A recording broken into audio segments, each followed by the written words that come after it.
Hello mga guys, magandang araw ulit sa inyo mga guys. Ayan, gagawa ulit tayo ng video. So, meron palang nagtanong dito sa akin si Lopro 319. Sabi niya rito is Sir, paano po ang placement ng camera sa side mirror? Saan po nakatutok? Baka po pwede niyong may share. Salamat po. Alright, so yun yung topic natin ngayon mga guys. So ayan, nandito tayo sa ating sasakyan at papakita ko sa inyo mga guys at kay Lopro kung saan ba nakatutok yung camera natin, ano. Right. So ito yung camera natin mga guys sa side mirror. Actually, yung camera ng side mirror natin naka 90 degrees ito, no? Perpendicular. Kung mapansin nyo, yan, naka straight yung ating sasakyan, ano, ganyan. Tapos nakatayo ako rito. So yung tutok ng camera natin guys, ayan siya, oh. No? 90 degrees yan, 90 degrees. Kumbaga lalayo ako ng konti para makita nyo. So ito yung guhit na ito. Ayan, pag ganun, 90 degrees. Ayan, dyan nakatutok yung camera natin. At pagdating naman sa side, yan, ayan, kung napapansin nyo, ang tutok niya ay banda rito eh. Banda rito eh. So, ganyan yung ginawa kong posisyon, no? Bali yung rubber nito ay dalawa. So, ginamit ko yung naka-angle na rubber para sa camera. Ayan siya. Ayan, para yung paningin ng camera natin ay papunta rito, no? So, bakit ganyan yung position? Bakit ganyan yung position niya, no? Yung tinitingnan niya nito is yung harapan ng side at saka yung likod, no? Kaya ganyan yung position niya, naka 90 degrees siya. So, nakikita niya yung likod sa may gulong at saka yung harapan dito. Yung harapan, ayan. So, kaya ganyan yung position. Ganun din sa kabila, no? Ganon din dito sa kabila. Ayan, ito yung camera natin sa kabila, mga guys. Ayan, oh. Naka side siya na papunta rito yung paningin niya. Ayan.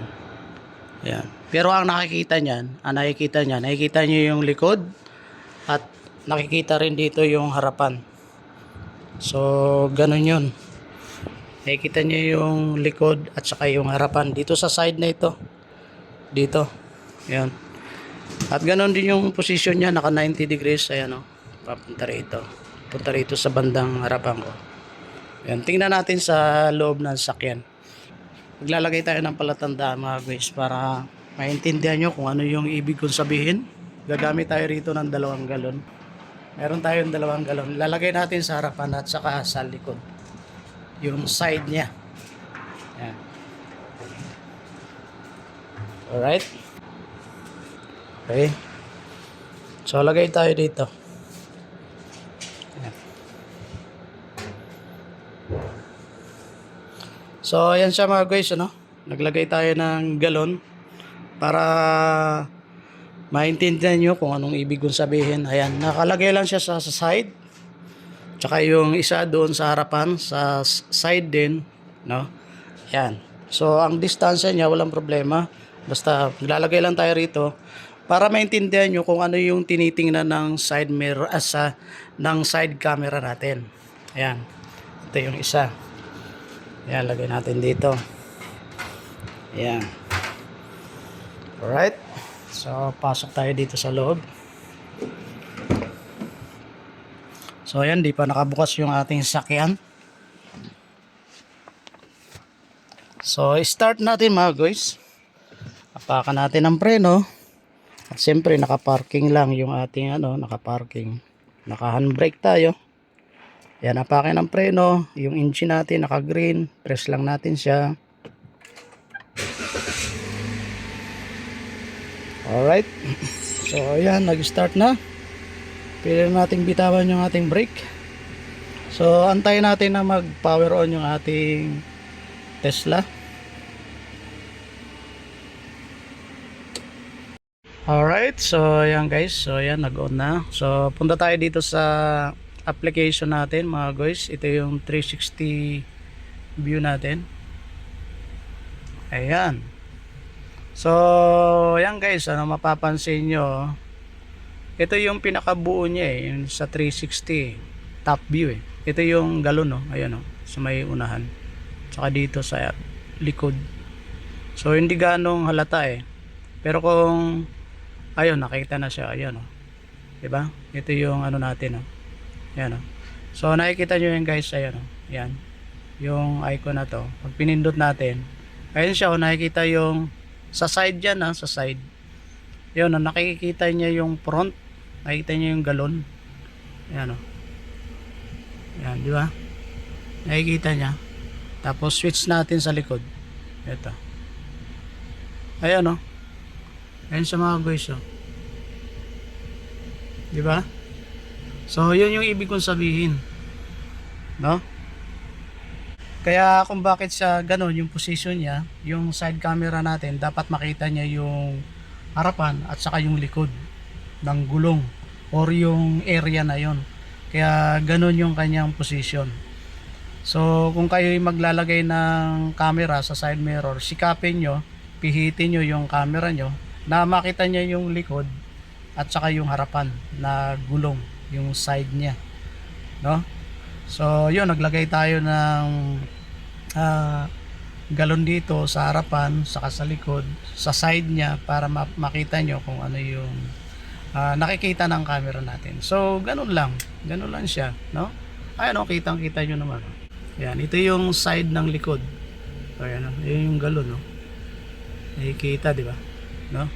Kung titingnan mo rin sa top view, ayan ito yung galon hindi ganong ano lang Ayan, so yan yung galon. Yun yung harapan na galon. So dito i-switch natin, no? Ayan ganon yung ano natin. Ayun siya di ba? Yan yung harapan, yung side dito. Ayan yun mga boys, di ba? Tapos yung sa likod, ayan siya.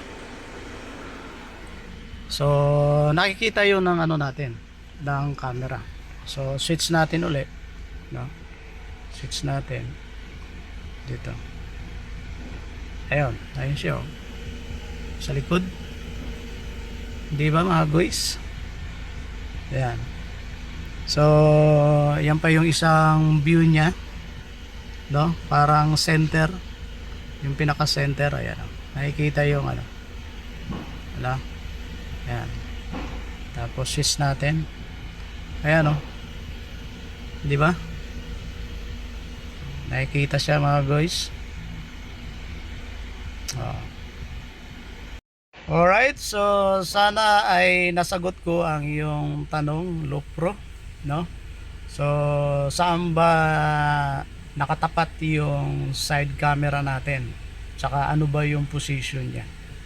So yung position ng aking camera naka 90 degrees yan, naka perpendicular sa sa body ng sasakyan natin.